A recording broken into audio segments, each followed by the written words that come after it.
I'm a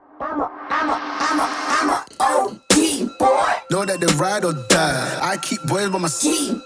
Know that they ride or die. I keep boys by my side.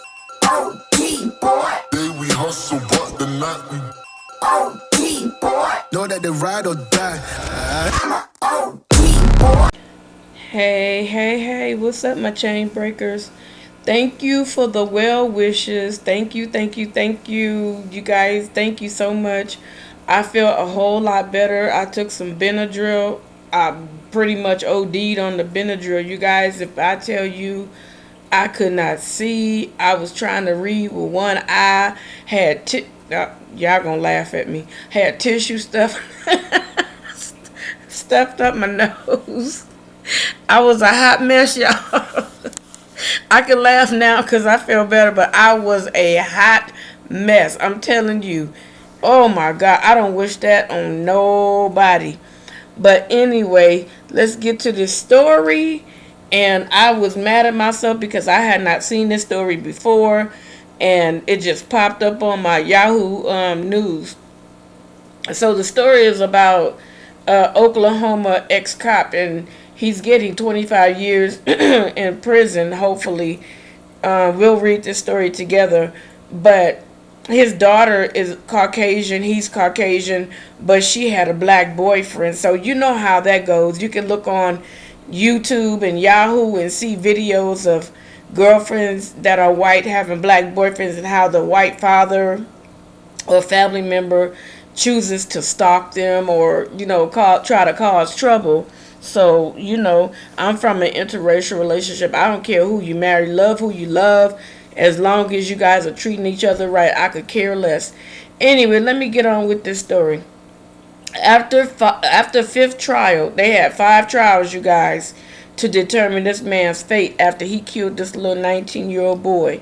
White Oklahoma ex-cop sentenced to 25 years after stalking. Now, he took time out to stalk this brother, okay?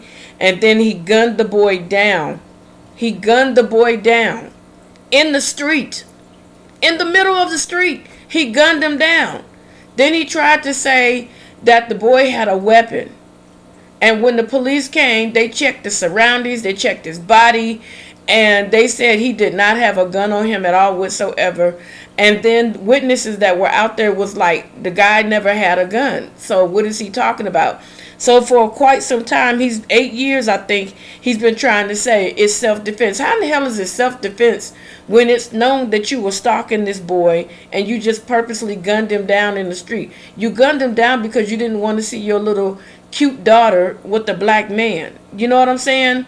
And when it comes to interracial relationships, as long as it fits for them, we all need to mind our business. You know what I'm saying? I don't know why you're getting mad if you see a black man with a Latino or a white or Asian woman. They are allowed to love whoever they want to love. We don't have a right on the market to say you can't love who you want to love. Leave that mess alone. We need to grow up from that, get over that. Now, I can see if this dude was like a hardcore bad butt that was always doing stuff, involved in drive-bys, that was doing dope, that was doing all kinds of stuff that was putting his daughter's life in jeopardy. He was beating on her, but none of that was reported. So you really should not have had a problem by this guy because of his skin color.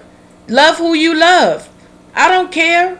That's your business. And people need to mind their own business. I see a lot of, personally, I've seen a lot of different race women seeing their own particular race of men with a different race of woman, and they would roll their eyes and start talking crap. And I'm like, so what? If that's who he want to be with, that's okay for him. Or she just gonna dog him. Well, if she dog him, that's between them two. You get what I'm saying? So let me get back to the story, because this right here is really, really sad, and I feel like they should have given him 100+ years in jail. 25 years is too easy for him. I don't care if he is 61. So what? So let's go. A former Tulsa police officer was sentenced to 25 years in prison after being convicted of killing his daughter's boyfriend in 2014. Despite being convicted of second-degree murder, the ex-cop maintains that he is innocent and acted in self-defense. How do you act in self-defense when you the only fool with a gun? You get what I'm saying? That's past self-defense. That's just downright murder, and I'm glad they convicted his butt. So, the Associated Press reports that on Friday, January 8th, an Oklahoma federal judge sentenced Shannon Kepler, 61 years old, to 300 months in prison, followed by 3 years of supervised release. Wow. That's a little slap on the wrist, don't you think? Wouldn't you say? So let's go. He was sentenced for using a firearm in the commission of second-degree murder in April of 2021. A federal jury convicted Kepler and Jeremy Lake's slaying. Wow. That's crazy. You're a grown man and you just shot a little boy. I can see if y'all were fighting. There was no sign of any of that. Let's keep going.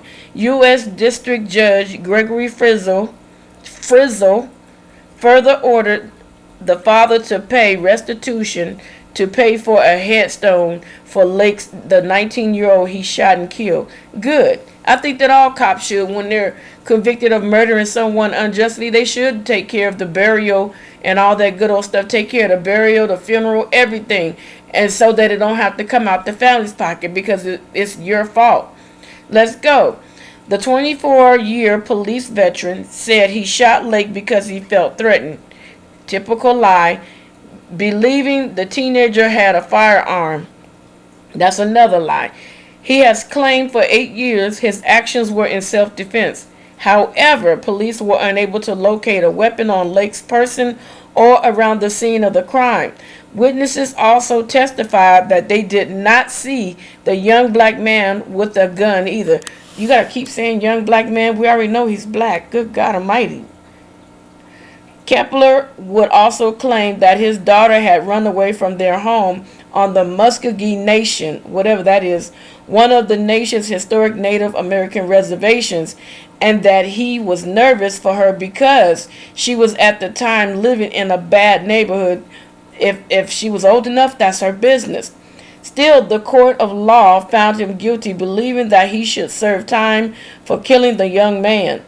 In a statement released on the Department of Justice website, U.S. Attorney Clinton Johnson stated 19-year-old Jeremy Lake died almost immediately after Shannon Kepler gunned him down in the street in 2014. That's a cold piece of work. That's a cold piece of work. Kepler at the time was sworn to uphold the law, but instead made a series of decisions that led to the young man's murder. He continued, today's 25-year sentence, provides a measure of justice for Mr. Lake's family, though I know their healing continues. Gosh, that's sad. The statement provided by Johnson's office detailed the circumstances around the murder, which differ from Kepler's original assertion. This kind of reminds me of that Ahmaud Arbery situation where those three guys went after the black guy just for looking in the house and they found him guilty. It's just crazy. You know, I'm just happy with that case that they actually had video footage that those guys did chase him down because they were not supposed to chase him down. They all had some sort of training to not make the situation aggressive. But in the Ahmaud Arbery case, I know this is not it, but it's similar. What one of the guys that was at the scene of the crime after the son shot Ahmaud Arbery, the young boy kicked Ahmaud Arbery and called him a effing nigger, and that right there told everybody everything they needed to know. So I'm grateful for that conviction because there was an ex-cop involved in that as well. But back to the story, you guys, okay?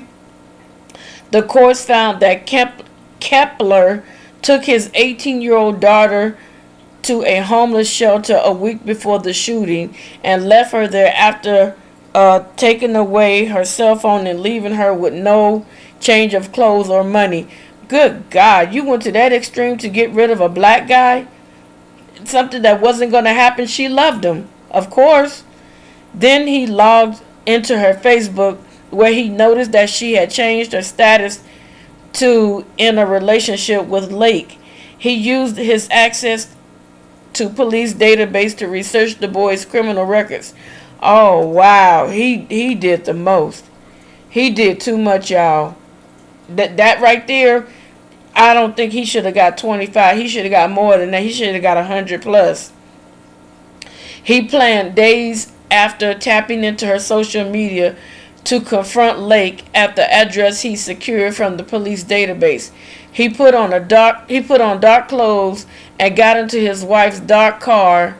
Wow, to go to where Lake was staying, securing a loaded revolver in the waistband of his pants. This is premeditated murder all day. This is premeditated. Period. Point blank. He waited for him. However, after seeing his daughter approaching with the young man, he shot twice, hitting both Lake. He shot twice, hitting Lake both times in the chest. He then turned and shot in the direction of his daughter, Lake's brother, and a third person. Oh wow! So he was trying to gun all them down. Wow! Judge Frizzle dismissed one of the assault charges against Kepler related to this particular incident. The bench noted that the statute of limitation for this crime had expired, and thus he would not be accountable for the violence perpetrated against Lake's brother. What?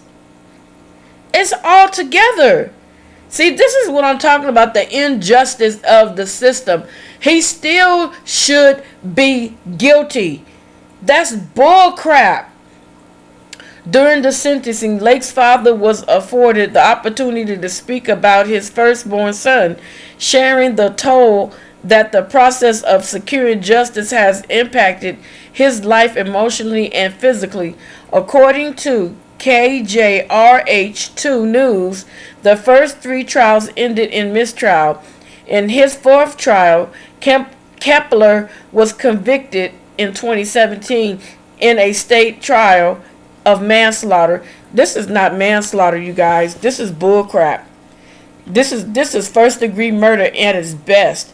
This is the stuff that a lot of black people are talking about, that, these cops can murder black people like nothing. It's almost like a modern day lynching, and they get a slap on the wrist.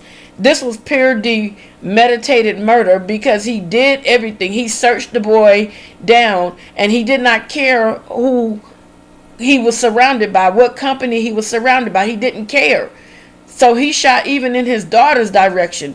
What would have happened if he would have murdered his own daughter? You get what I'm saying? This doesn't make sense to me. This is BS at its worst. And I think that the judge should have just said, you know what? I don't agree. I'm giving him the harshest sentence that there is, because he could have killed the boy, his daughter, and whoever else was with him. This was all premeditated. I'm sick and tired of these cops getting away with a slap on the wrist, and they sit there and they laugh and they think it's cute. Whew. Excuse me, you guys. According to KJRH2 News, the first 3 trials, I'm reading it again, ended in a mistrial. How do you have a mistrial? In his 4th trial, Kepler was convicted in 2017 in a state trial of manslaughter. That's not manslaughter. He went purposely. He searched this dude out. How do you get manslaughter? The jury recommended 15 years in prison for the crime. This is the stuff I'm talking about. This is absolutely unheard of, but it happens every single day. It happens every day to black people, and they wonder why black people are so okay, why should you have to drive and be, worried? I'm going to break this down. Let me tell you the story that happened to me. I had got myself a new car. I worked hard, and I deserved to get me a new car. So I'm driving, and before I left the lot, which was so nice, they told me, I will give you full coverage insurance for a whole month. I'll give you a month to secure you full coverage insurance. I already had it, but they were like, let me keep it under us, just to, because you're a nice person, and this is, you getting your car, and, as a congratulations and all that good old stuff. And, the registration was paid, the tags was on the back of the car, everything was fine. So I'm driving up the street. Of course, I had a convertible. I'm happy. I went to church, came, and I was on my way home, dropping both of my uncles off. And all of a sudden, we wasn't doing anything. So these two cops from, the city that I was in, they had no clue who I knew, y'all. So I'm driving, and they pulled me over.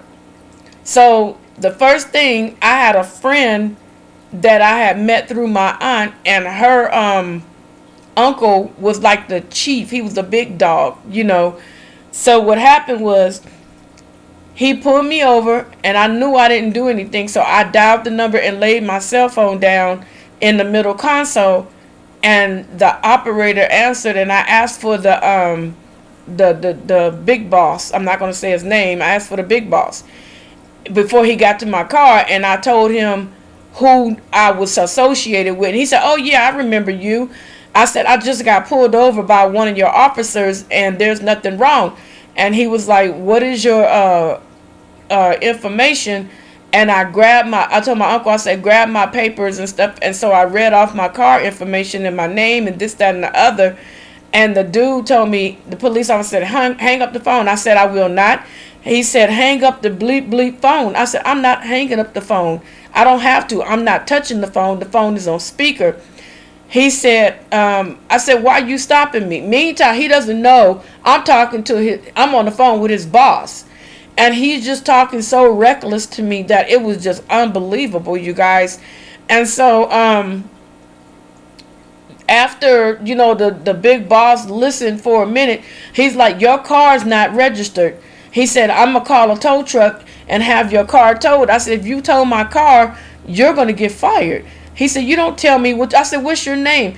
He was like, my name is such and such. And he read his badge number off like, very sarcastic. But the other guy that was on the passenger side, he was standing there looking at him like, dude, something just not right about this stop. Because she is like too confident.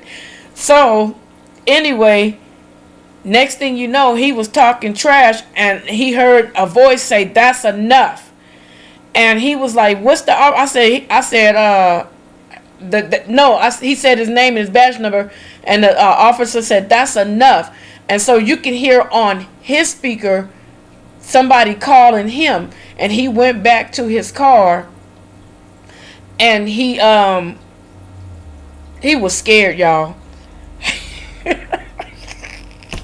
He was scared, y'all, because his boss had called him over the radio. He was scared, and you can hear a little bit of the conversation. And I didn't know, while the boss was talking to him, literally moments later, the big boss showed up and pulled up, and he was like, hey, how you doing? I was like, hi. And he was like, what's the problem? And he was like, he was like stuttered. I said, well, of course you was on the phone and you heard it. He's like, yeah. He said, you go back to the station. I said, this guy over here, he didn't say anything. He was sitting there looking like something ain't right about this stop. And there wasn't something right about the stop. He didn't know my connection. So in other words, if I hadn't known that officer, that man could have towed my car and said that I didn't have registration, which my car was fully registered. My car was fully insured. And I am an African American woman. And I had two African American males in my car. If the other guy was a jerk, it could have gone all bad, especially if I didn't have that connection. So this is what I'm saying. Sometimes it does pay to know somebody. And unfortunately, this young guy, his life was snatched away at the hands of someone that was prejudiced, that did not want his daughter seeing a black man, and felt like because I have cop background experience, I'm above the law, and I have a right to do whatever it is that I want to. But in this case, they showed him that you are not above the law. You cannot do what you want to do. And it's very, very unfortunate that a lot of black men and women have to struggle through this on a day-to-day basis. They have to pay attention. And people like, why do you jump every time you see a cop? Some people have been so traumatized by cops. Some people, not only just the black race, but there are other races, have been so traumatized by the people that are supposed to, one, protect, and the others that are supposed to serve. That's the job that they took, and they're doing neither. Look at George Floyd, and there are countless others. This is going on, and until they can do something seriously about these officers and get them the right type of evaluation. And like I said in other stories, I believe that they should put them in a room. I forgot what it's called, when they put you in the room and you have oh God, I can't remember. And it's like a big old giant area, and it looks like it's real. I know you guys know what I'm saying. Put it down below in the comments. And not the virtual glasses, but you could do that as well. And you can hook them up to a monitor, and don't even ask them how they handle certain situations. Just put it on them and let them go for what they know, and then you monitor by the hookups on them, the electrodes on them, to see how they respond against Asians, against blacks, against whites, against Latinos, against the Muslim community, against any community, and see how they respond. And then once you follow through with that test, you get the person to look and see, oh no, this is not going to be a good match for us, because this person right here was too quick and too hyper, and when it came to him dealing with this group of people, his emotions showed this, and it showed that, and it showed this. But with this group, he was very calm. So I think that they should do something like that in order to monitor these police officers and how they truly feel, or hit them with some truth serum.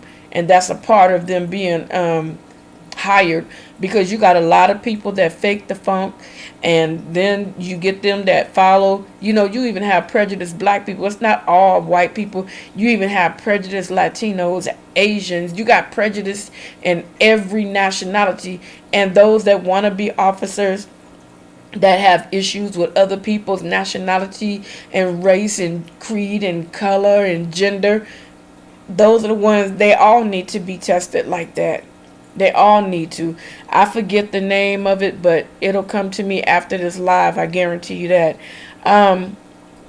Let me see. In November of 2020, he was charged with first-degree murder in a federal court, and the Oklahoma Courts of Criminal Appeals overturned it in 2017, you guys, which I think is wrong. Manslaughter conviction, and in 2017 they gave him a manslaughter conviction, and I don't think that that's right. And that's why I told you that story. That's why I said what I said. And let's see, Lake's death was days before that of Michael Brown. See, Michael Brown, the 18-year-old black boy gunned down on the street of Ferguson, Missouri. Both teenagers were killed by officers and are said to have contributed to the launch of the Black Lives Matter movement in 2014. And you know what? I'm going to tell you guys something. Black Lives Matter to me is a 150,000% joke. It started off good, and somewhere it took a turn for the worst. Black Lives Matter to me can get mad. It's my opinion. I can say what I want to say and how I feel about them.